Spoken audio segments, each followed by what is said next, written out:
자, 안녕하세요.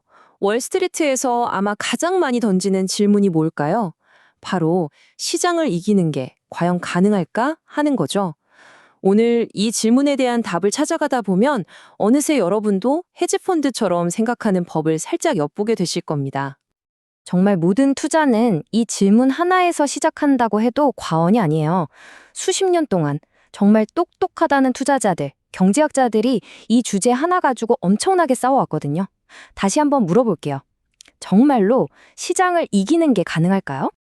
이 질문에 대한 답은요, 크게 보면 두 개의 팀으로 나뉩니다. 완전히 정반대죠. 한쪽 팀은 이렇게 말해요. 시장은 완벽한 천재다. 모든 정보를 이미 다 알고 있기 때문에 이기려는 노력 자체가 그냥 시간 낭비야. 반면에 다른 팀은 고개를 저으면서 말하죠. 아니, 시장은 그냥 감정에 휩쓸리는 군중일 뿐이야. 비이성적이니까 조금만 똑똑하면 얼마든지 이길 수 있어. 어떠세요? 완전 다르죠?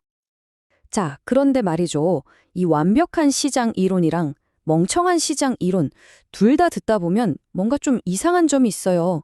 아주 치명적인 논리적 허점이 있거든요. 이게 바로 우리가 시장의 거대한 역설이라고 부르는 겁니다. 여러분, 한번 같이 생각해 볼까요?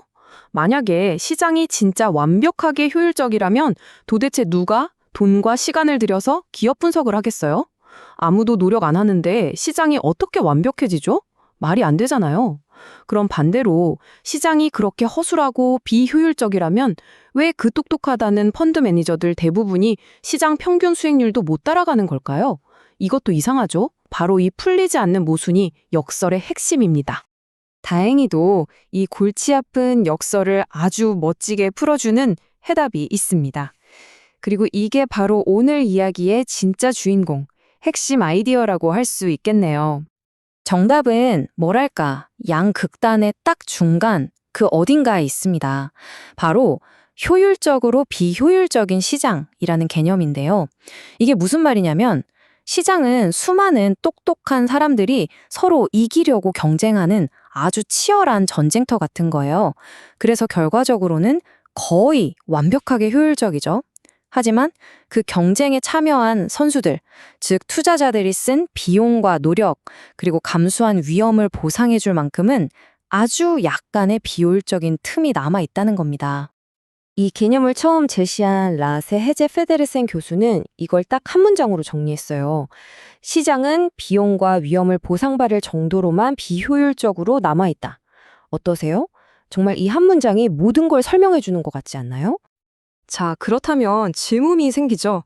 이 정말 작고 미세한 비효율의 틈새, 이걸 파고들어서 돈을 버는 사람들은 대체 누구일까요? 네, 드디어 오늘의 주인공이 등장할 차례입니다. 바로 헤지펀드죠. 헤지펀드가 뭐냐고 물으신다면 한마디로 수단과 방법을 가리지 않고 돈을 벌기 위해 만들어진 전문가 집단이라고 할 수 있습니다. 이들의 목표는 딱 하나예요. 시장이 오르건 내리건 그냥 옆으로 기어가건 상관없습니다. 무조건 플러스 수익을 내는 것. 이걸 우리가 절대 수익이라고 부릅니다. 이게 일반적인 뮤추얼 펀드와의 결정적인 차이점인데 이걸 이해하는 게 정말 중요해요. 일반 펀드는 목표가 시장보다 잘하기입니다. 상대적인 거죠. 예를 들어 시장이 10% 폭락했는데 내 펀드는 8%만 손해봤다? 그럼 박수 받아요. 성공한 겁니다. 하지만 헤지펀드 세계에서는요. 8% 손실은 그냥 변명의 여지가 없는 실패일 뿐입니다. 그들에게 유일하게 의미 있는 건 오직 플러스 수익, 절대 수익이에요. 이 사고방식의 차이가 정말 하늘과 땅 차이입니다. 좋습니다. 그럼 이 절대 수익이라는 목표를 달성하기 위해 헤지펀드는 구체적으로 어떤 무기들을 쓸까요? 지금부터 그들의 핵심 전략을 한번 들여다보겠습니다. 주식을 고르는 방법은 아주 크게 보면 두 가지 스타일로 나눌 수 있어요. 뭐랄까, 인간의 감과 경험이냐, 아니면 기계의 냉철한 계산이냐의 대결 같은 거죠.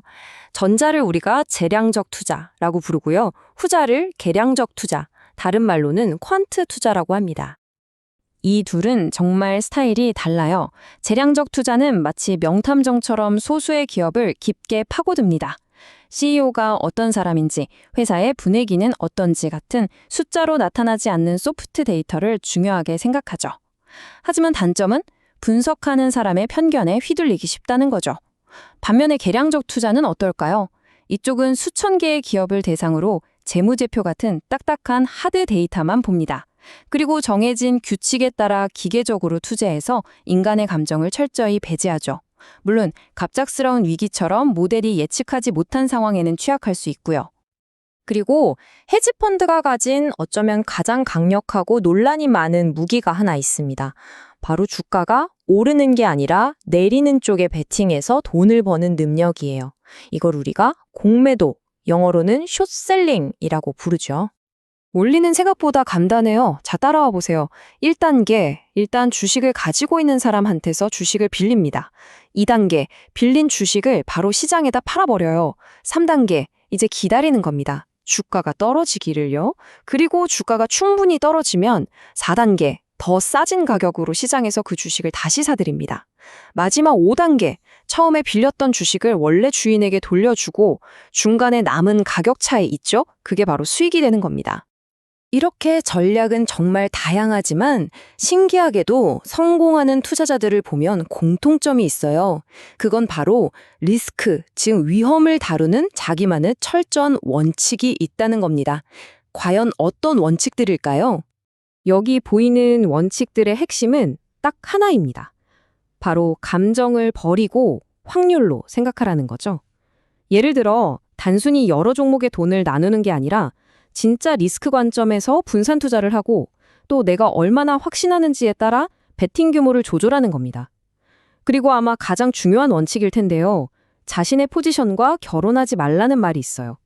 이게 무슨 뜻이냐면 내가 어떤 주식을 샀는데 시장이 너 틀렸어 라고 신호를 보내면 제발 자존심 부리지 말고 인정하고 빠져나오라는 겁니다.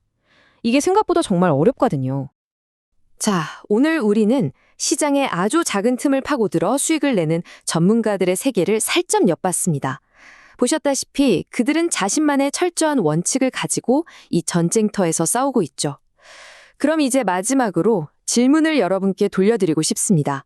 여러분의 투자를 지켜줄 여러분만의 원칙은 무엇인가요? 혹시 그런 원칙 없이 그저 오를 것이라는 막연한 기대감 혹은 떨어질지 모른다는 공포 같은 감정에만 의지해서 투자하고 계시진 않나요?